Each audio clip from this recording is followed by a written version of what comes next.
Tell us what tax implications are now facing us, our citizens, our Americans now, with the advent of short sale foreclosures. It's so confusing. I've heard mixed messages on this. I'd like you to help us straighten that out. Okay, there's a lot of confusion out there about what the tax consequences really are.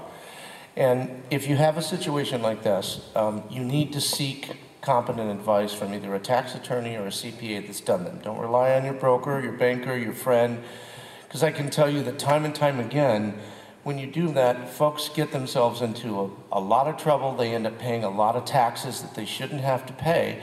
And once it's done, it's kind of too late to go back and fix the problem. And the big issue in short sales and foreclosures, and for tax purposes, they're the same. They're not the same as far as the banks are concerned, or for litigation purposes or things like that. But for tax purposes, they're treated the same.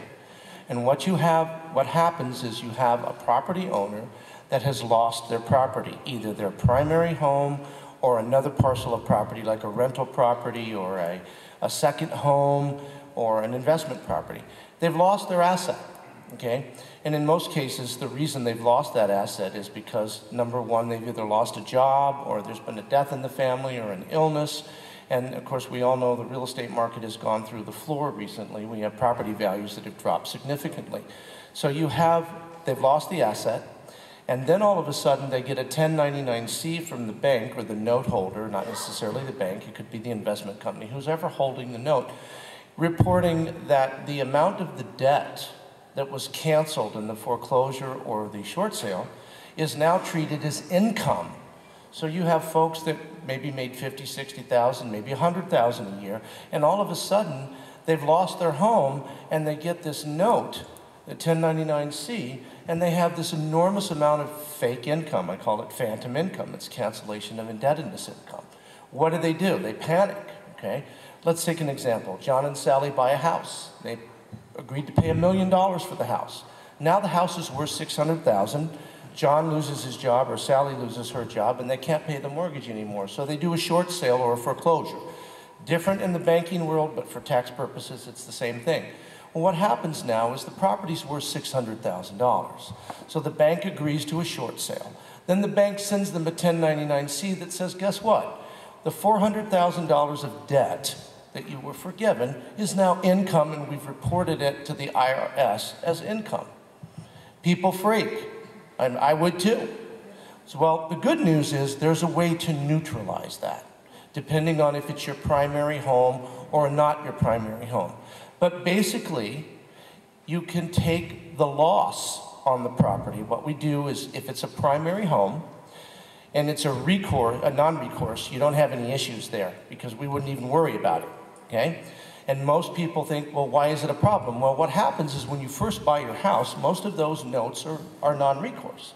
But when you go back and refi, or you take a second, they get converted in many cases, 90% of the time, to recourse loans, okay? Instead of non-recourse. So then you have the foreclosure or the short sale. Well, if it's your primary home, what we do is we simply report it on a Form 982, and because Congress passed the Mortgage Foreclosure Relief and Debt Act, and California follows it, we walk away from the indebtedness income. There is no indebtedness income.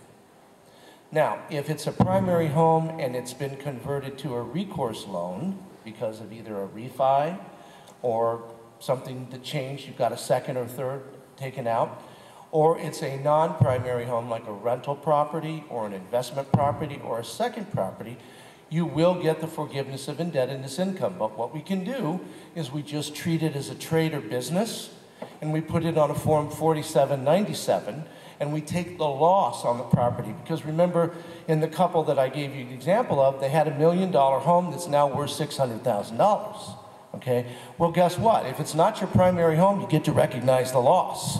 What's the basis? $1 million. What's it worth? $600,000. What do you have? A $400,000 capital loss.